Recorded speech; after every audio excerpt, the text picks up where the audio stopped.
नमस्कार दोस्तों, मैं हूं मनोज कुमार गुप्ता। आप देख रहे हैं मेरे चैनल को। इसका नाम है रेगुलर क्लासेस फॉर अकाउंट। सामने देख रहे हैं आप बुक इनकम टैक्स की एस.सी. मल्होत्रा साहित्य प्रवेशन 62 एडिशन, और चैप्टर चल रहा है रेजिडेंस एंड टैक्स लायबिलिटी, और क्वेश्चन नंबर चलेगा 20। और 20 क्वेश्चन को पहले पढ़वाते हैं, समझाते हैं क्या लिखना चाह रहा है ये, ठीक है, फिर क्वेश्चन करेंगे।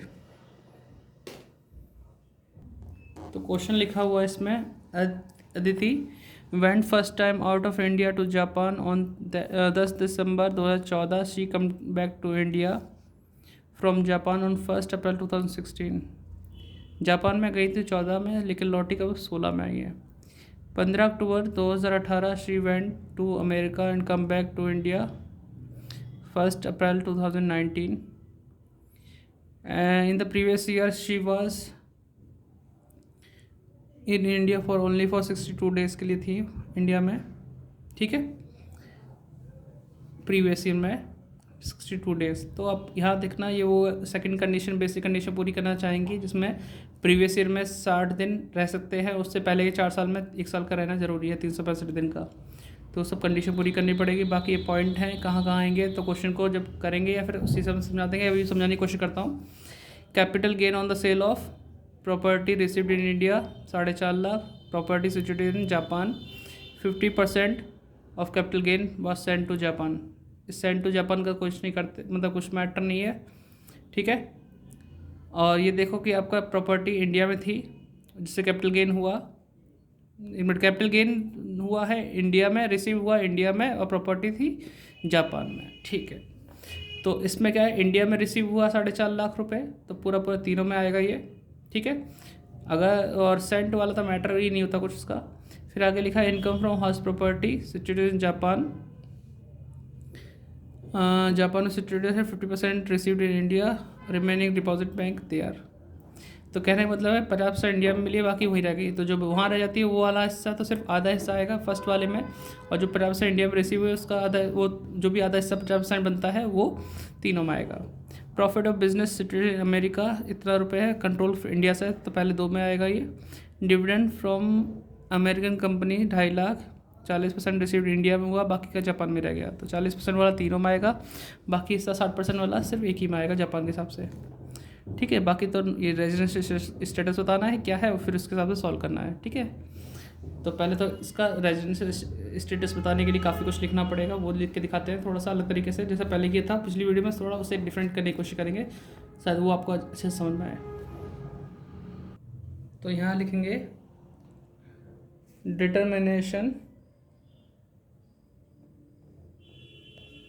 Of residential status for the assessment year 2021-22, ठीक है। और असेसमेंट ईयर के लिए प्रीवियस ईयर जो होता है 2021 होता है, ठीक है।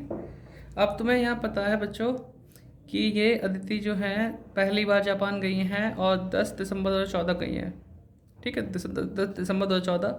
इससे जो पहले वाला जो प्रीवियस ईयर होगा वो होगा आपका 13-14 वाला, उसमें तो इंडिया में रही।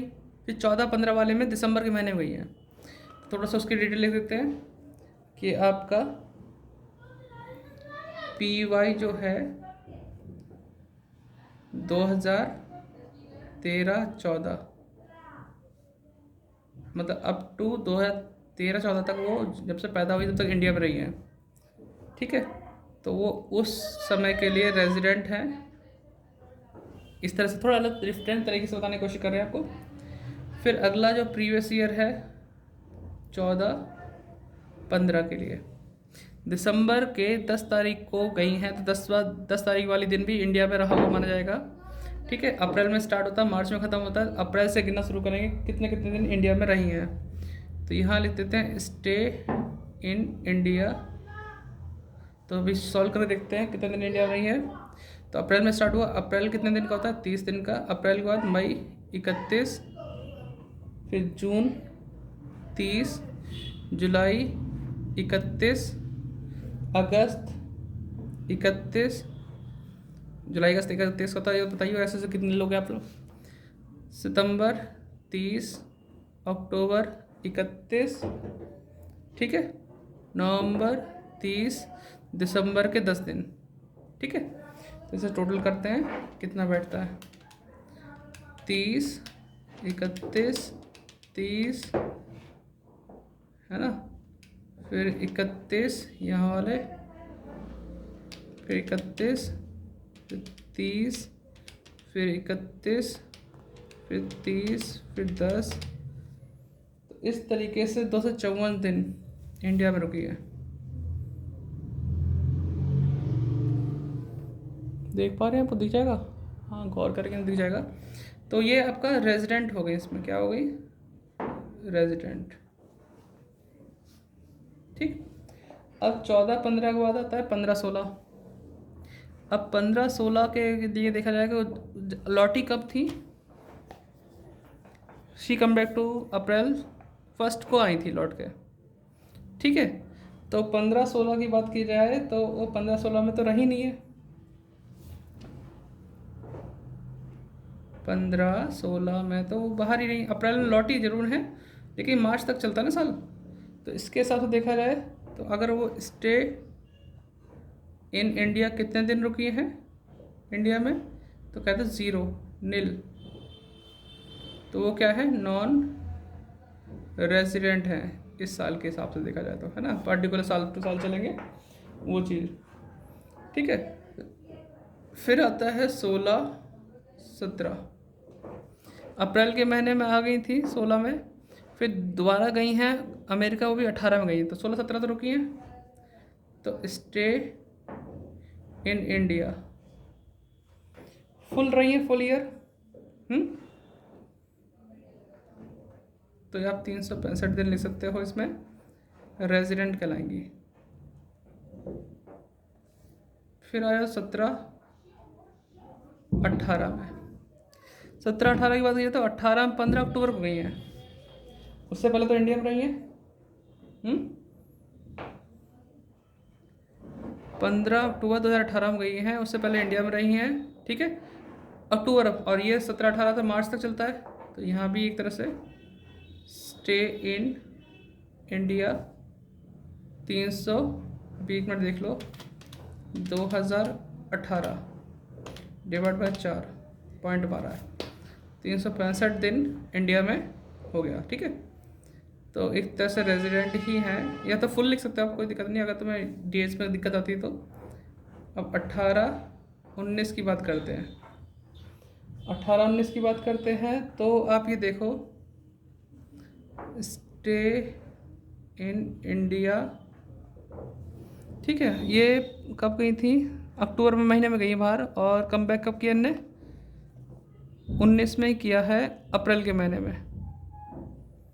चलो, तो पहले तो इन्हें जाने दो, अक्टूबर में गई है, अक्टूबर से पहले पहले तो इंडिया में रही है ना, तो अप्रैल से गिनना शुरू कर दो, अप्रैल के 30, मई के 31, जून के 30, जुलाई के 31, अगस्त के 31, सितंबर के 30 और अक्टूबर के 15, ठीक है। जोड़ते हैं, 30 + 31 + 30 + 31 + 31 + 30 + 15, 198 डेज। तो ये कहलाएंगे यहाँ पे रेजिडेंट, ठीक है। फिर 19-20 में, यानी कि अगर बात की जाए 19 में लौट आई, फिर तो आगे तो कहीं गई नहीं, मतलब 20-21 में भी 62 दिन रह लिए, ठीक है। तो अभी 19-20 की बात करते हैं, 19-20 stay in India full year, stay in India full year, लिख दिया हमने फुल ईयर, तो हम कह देंगे रेजिडेंट है। अब आती है 20-21 की बात, जो प्रीवियस ईयर हमारा 20-21 बनता है। तो स्टे इन इंडिया कितने रहे इसमें, स्टे इन इंडिया 62 डेज है, तो यहाँ भी वो रेजिडेंट कहलाती है, क्योंकि उसमें सेकंड वाली बेसिक कंडीशन पूरी कर रखी है इन्होंने। अब ये तो हमने कह दिया, ऐसे रिमार्क कैसे करेंगे, मतलब बताएंगे कैसे, स्पष्टीकरण जैसे हम देते हैं, हिंदी में बोले तो हिंदी वाले बच्चे को हिंदी में रामायण लिख देनी, कितने दिन इंडिया में रहिए, कैसे कैसे करिए, सब कुछ कर दोगे। इंग्लिश वाले के लिए थोड़ी इंग्लिश अच्छे से बनानी पड़ेगी, ठीक है। चलो बनाने की कोशिश करते हैं। ड्यूरिंग द प्रीवियस ईयर, ठीक है, 2020-21, ठीक है। सी वाज, अब लड़की हैं तो शी वाज इन इंडिया, लिखते रहने यहाँ से, है ना, इन इंडिया फॉर मोर देन 60 दिन वाली कंडीशन होती है, more than 60 days and during 4 year preceding the previous year she was in India for more than 365 days। ये रामायण थोड़ी सी लिखने में अच्छे से करना पड़ेगा बेटा। ये कहना चाह रहा है कि प्रीवियस ईयर में 60 दिन से ज़्यादा रही, उससे पहले के 4 सालों में, प्रीवियस ईयर से पहले के 4 सालों में 362 दिन से ज़्यादा ही रही हैं, आप देख सकते हैं इसमें, ठीक है। ये हो गया। फिर आगे कह सकते हैं hence she is resident in India, ठीक है, इन इंडिया हो गया इसमें। फिर आता है हमारे पास एडिशनल कंडीशन पूरी करने के लिए फर्दर, जैसे आगे की बात करते हैं, फर्दर सी फुलफिल्स,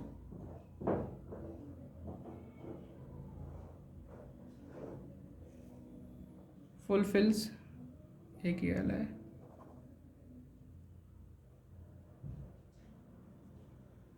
सी फुलफिल्स, दोनों की जो कंडीशन है वो कंडीशन पूरी कर रहे हैं, बोथ एडिशनल कंडीशंस। बहुत बड़ी रामायण है यार। Hence she is ordinarily resident